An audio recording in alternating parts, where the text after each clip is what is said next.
Hi, this is Eric from longboxreview.com. This is The Gutters, The Culling, my pull list culling. So I just did my order for the month of October, and as I record this, actually, it is October 31, 2015. Happy Halloween. I might even have a spooky story later for you. Well, a story anyway. But first I wanted to talk about my pull list. How self-centered am I? However, as I did my order for this month,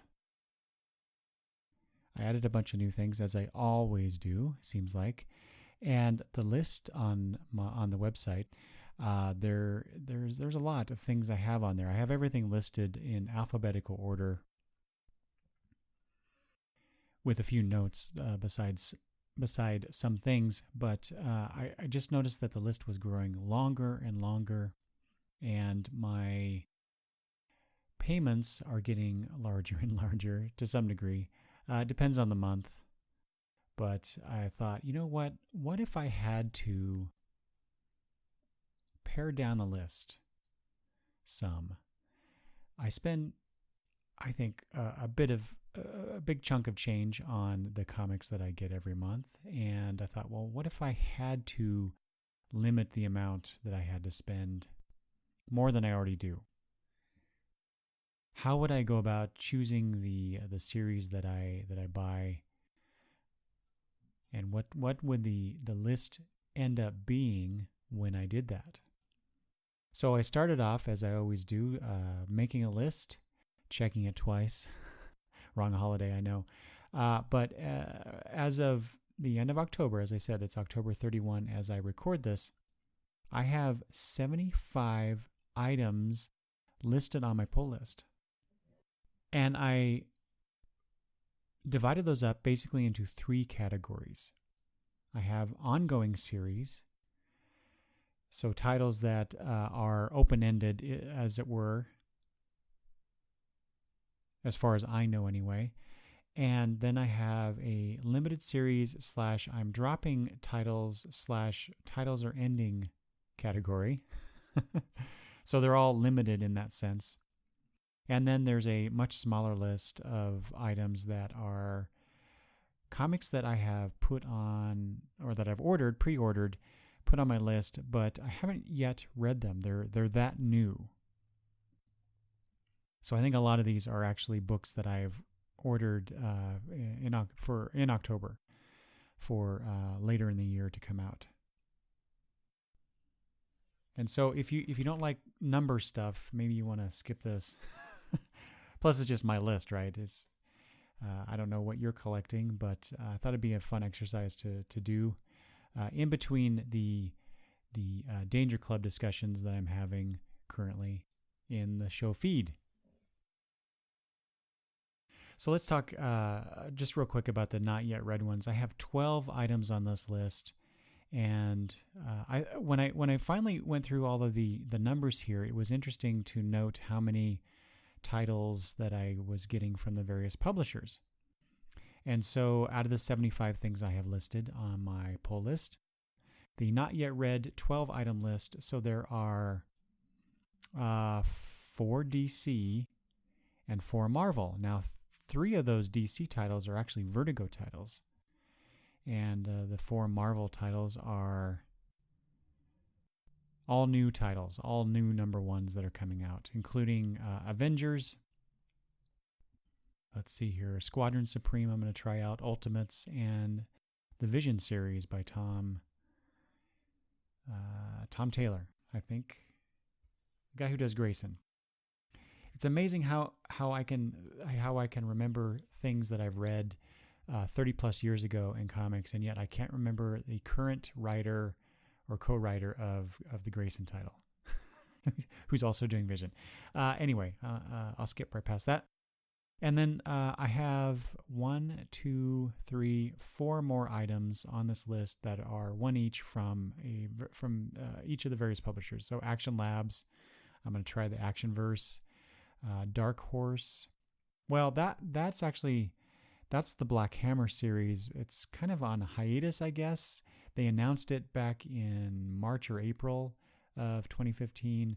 And then something happened with I think it's the artist on the series, and they didn't want to continue or push the series forward without the artist being able to fully get everything done. I think, if memory serves. So it's on my list, but it's not really coming out yet. But I left it on this not yet read portion. There's a new Image book. Oh yeah, Black Magic. That's the Greg Rucka series. And a new book that was in the October previews from Aftershock Comics. So a new publisher, which is Insects, Insexts, Insects.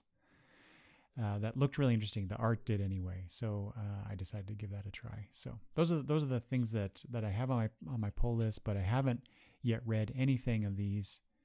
But I'm looking forward to them. I didn't talk about the DC books.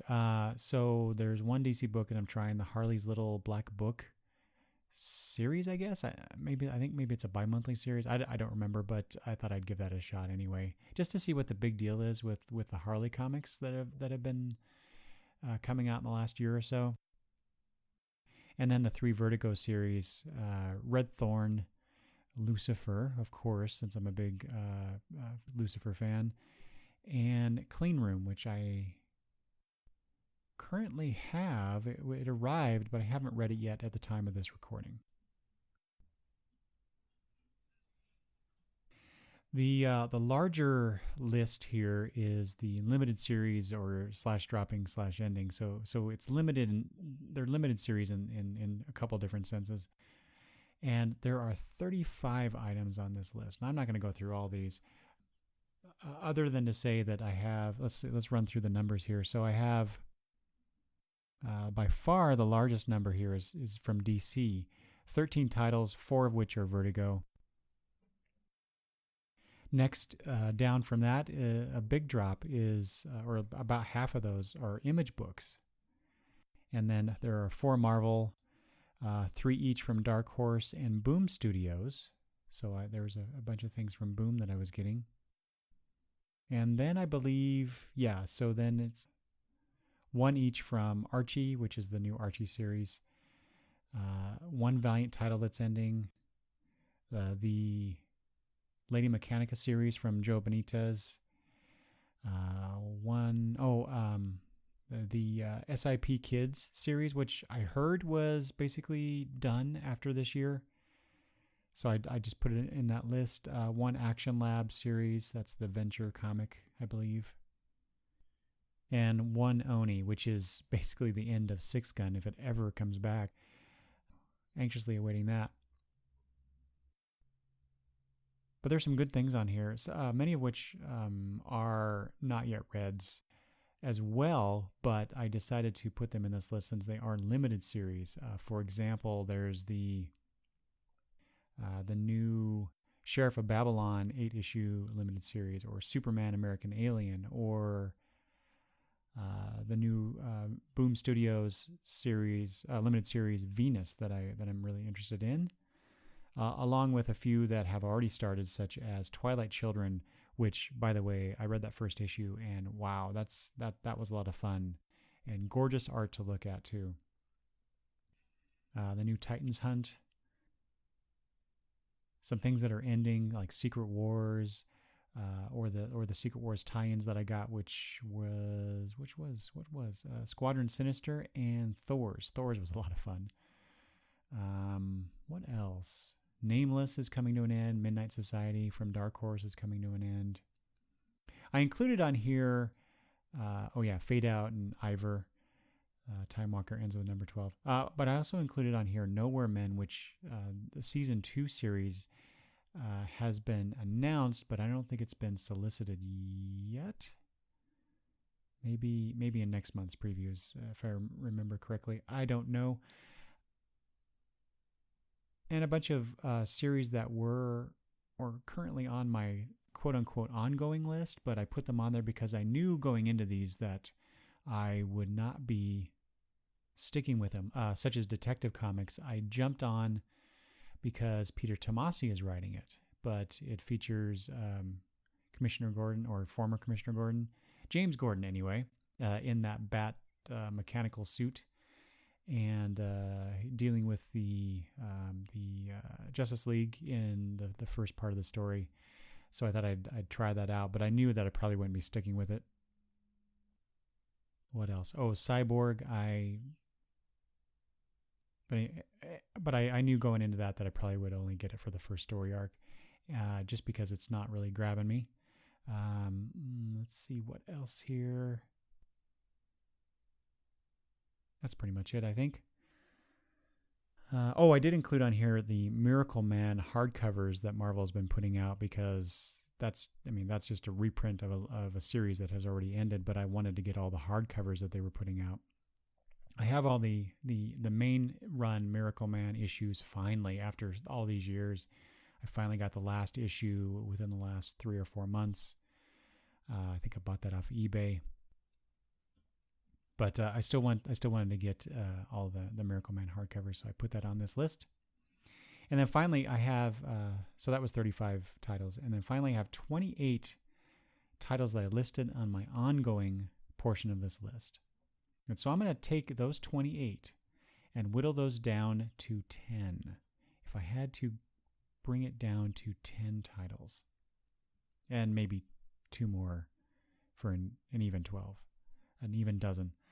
Let's see. So I have here, I'm just going to run down the list of these just real quick and then give you the numbers. So I have Astro City, Constantine, Daredevil, Doctor Strange, Grayson, Invincible but in the trade format, Justice League of America, Lazarus Letter 44, Martian Manhunter, Mighty Thor, Morning Glories also in trade format, Paper Girls, Paybacks, Powers, Rachel Rising, Revival, Robin, Son of Batman, Saga, Sex Criminals, Star Trek New Visions, the John Byrne series, Superman, Lois and Clark that just started, Superman / Wonder Woman, Velvet, the Wonderful Velvet, I wish more of that would come out more frequently, and Wicked and Divine. Oh, not and I just read this today, the day of recording, that Welcome Back, which was a 4-issue limited series from Boom Studios, is now an ongoing series. So that's now in the ongoing list. So that puts us at, let's see, 9 titles from DC, one of which is a Vertigo title, 9 from Image, 4 from Marvel, 2 from IDW, and then 1 each from, let's see here, from Abstract Studios, Terry Moore, that's Rachel Rising, and Dark Horse, 1 from Oni, and 1 from Boom. That's the new Welcome Back series. So 28 of those. So how do I basically chop that into roughly half, a little less than half? So I did just a real quick scribble listing, trying to get to 10 titles, and I ended up listing, let's see here, 10, 11, 12, 13, 14, 15. I put 15 on my initial list and then whittled that down to 10. So off the bat, from that ongoing list that I just read you, I had to choose, several DC titles, because I like DC characters a lot. I have basically since I started collecting. So there's a lot of those on here. Anyway, Astro City, which has been phenomenal since day one. Even before the current incarnation of the series, I've loved this series with Kurt Busiek and the various artists that have been involved. The main one, whose name I am blanking at the moment. God, I hate when I do that. Next on the list is Grayson, which, if you've listened to this podcast for any length of time, or even read stuff on the blog, that I'm a big Dick Grayson character fan. And this current incarnation of him as a spy for Spiral, I had a lot of reservations when it was announced and before I started reading it, and now it's one of my very favorite superhero comics that is being published today. So Tim Seeley and Tom Taylor are doing a bang-up job. Boy, I hope I'm saying that name right. Tom Taylor? Tim Taylor. No, Tim Taylor's the Home Improvement guy. One second while I check something here.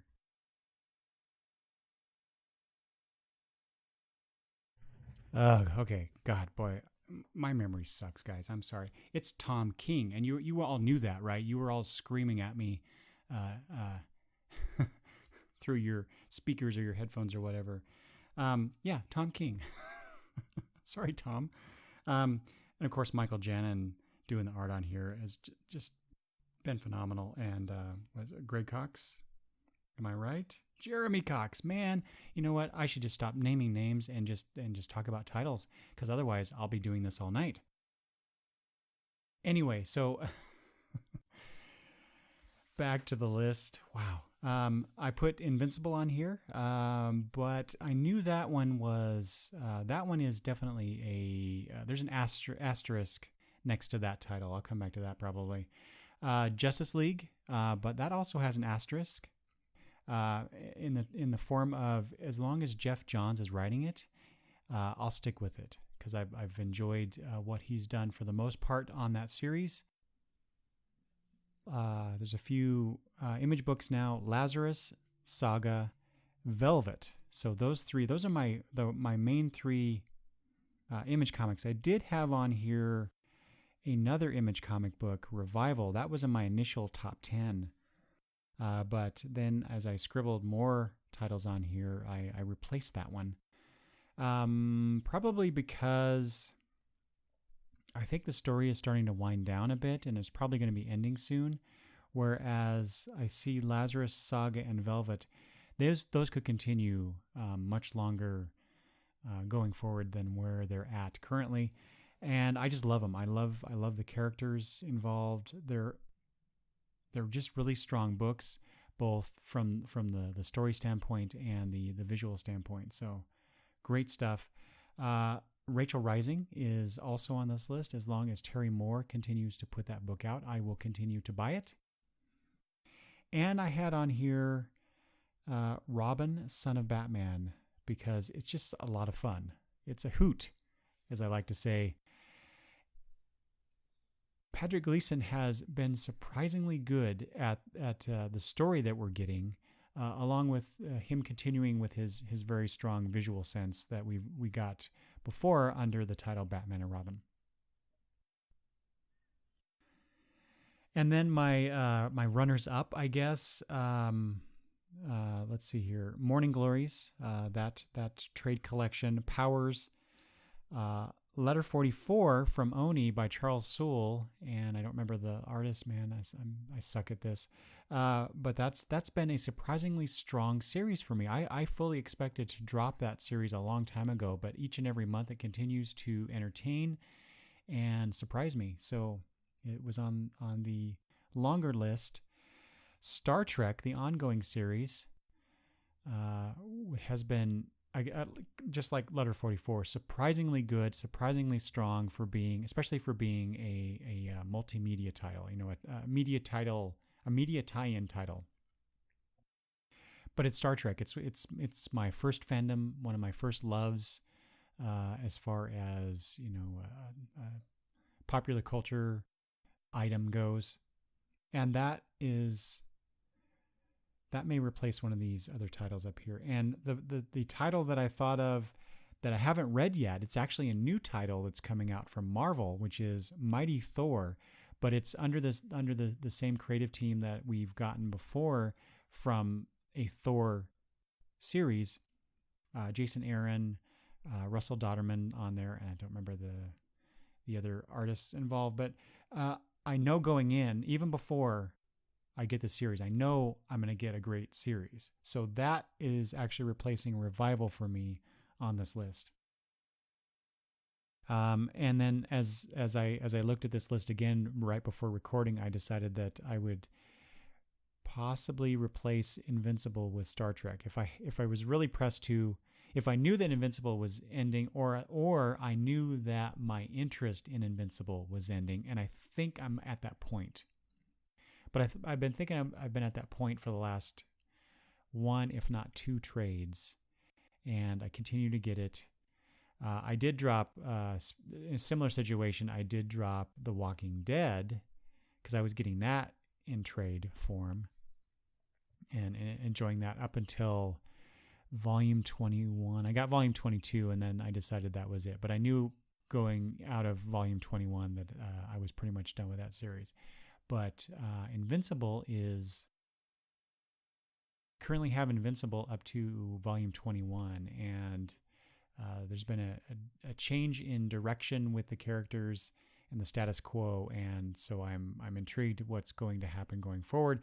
But I kind of get a sense the writing's on the wall for me for that series. So I would replace that with Star Trek, just based on how strong that series has been for me.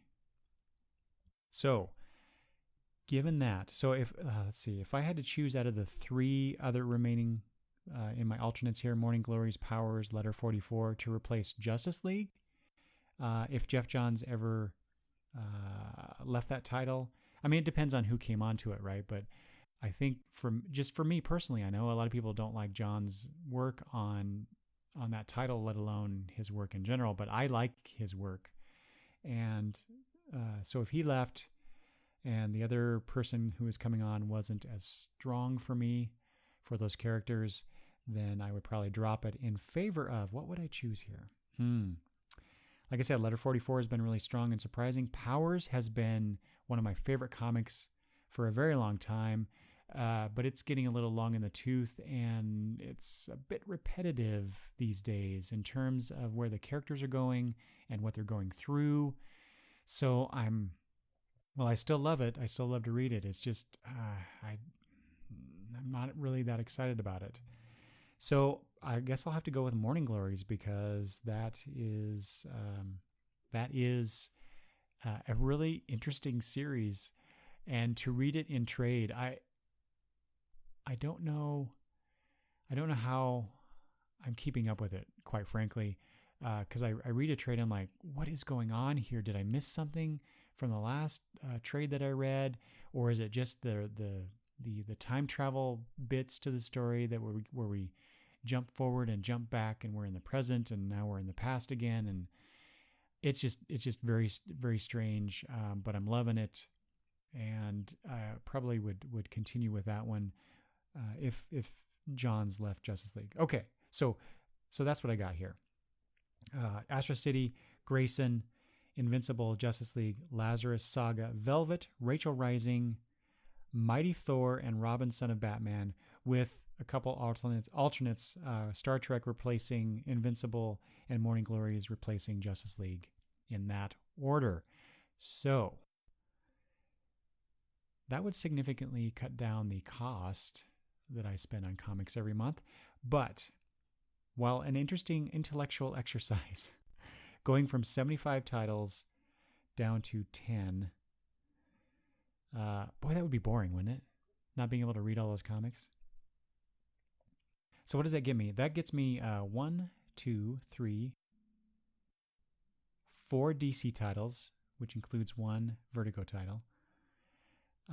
1, 2, 3, 4 Image comics, or 5 depending on the situation. And then essentially 1 Marvel and 1 independent title, or 2 independent titles, if I include the alternates. So again, mostly DC, mostly if you consider Image an independent publisher, and most people do. I kind of don't think of them as a small independent publisher. I think of them as the fourth point in as far as the major comics publishers go. So you have fourth? I'm at third. Marvel, DC, and Image, and then you have all the other independents. But that's just me. That's how I think about it. Yeah, it's really interesting. To me, the things that I've chosen here. So obviously, I have a DC bias, but there's strong representation from the independents here. Only 1 Marvel title that I would keep out of all the ones that I plan on getting. So I did the total number as far as everything that I have on my list, And like I said, DC, if you include Vertigo, DC is the clear number catcher in terms of the number of titles. There are 26 altogether.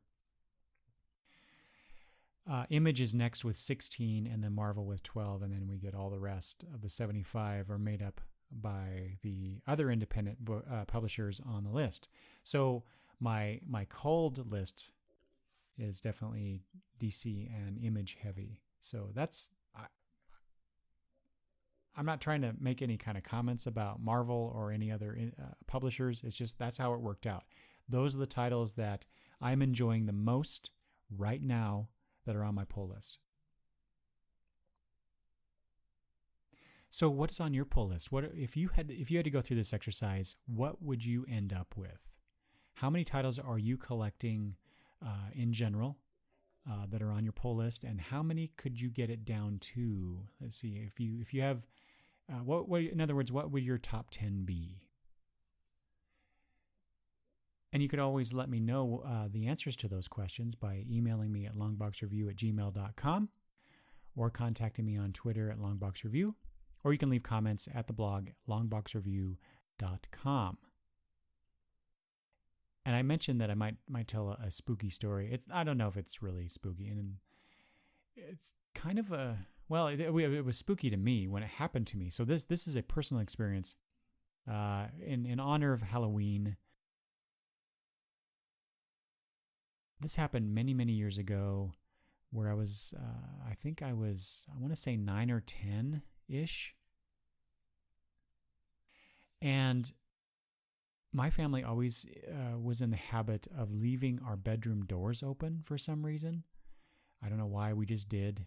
And my bedroom, which I shared with my brother, we slept in bunk beds. And at the time, I was sleeping on the top bunk. And my feet were pointed towards the door. And so, and also, the other thing you need to know is that my bedroom was right next to the bathroom that we had in the house, which was, literally 2 feet away, door to door, from my bedroom to the bathroom doors, 2 feet away. And sometimes, my mother would get up in the middle of the night to use the bathroom, and she would come, go to the bathroom, and she would just kind of pause at the door and just kind of check on us, because she had woken me up by her going to the bathroom, and so I knew that she did this. So there was one night where I was woken up by my mother going to the bathroom, and the light was on. The bathroom light was on, so the light was pouring into my room through the door. And I just kind of woke up and realized that she was standing there in the doorway, just like she always did. And I kind of raised my head up, saw her silhouette in the doorway, and just kind of looked at her for a second. Didn't say anything, and she didn't say anything to me. And I laid my head back down, and I went back to sleep. So the next morning, I get up. I think I went to school. I came back home from school. We were having dinner. So, this is 12 hours later or so, something like that. It was probably longer than that. Anyway, and so I just casually mentioned the fact that, I think I was curious what time it was that she got up and went to the bathroom. So I asked her about that, and she said, "I didn't get up last night to go to the bathroom." So who was that? I know I wasn't dreaming. I know that's the first thing that you're thinking of. Oh, you were just dreaming. I was not dreaming. I woke up fully from a sound sleep. I know I wasn't dreaming. I just know it. And you're just going to have to accept my word on that. I was not dreaming. Well, maybe it was somebody else in the house. Well, nobody else in the house was about that same height as that silhouette that I saw in the doorway, in the entryway of my room. My sister was much shorter than that. My brother I could hear him below me, sleeping, breathing. My dad was taller.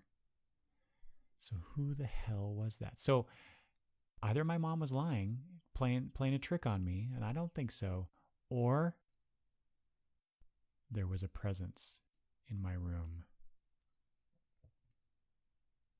But it was an odd presence because I did not feel any kind of dread or fear. I didn't feel like I was being imposed upon by something.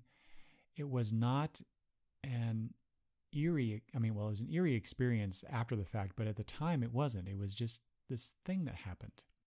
But I felt calm. I didn't feel threatened in any way. But there you are. My one ghost story to tell you.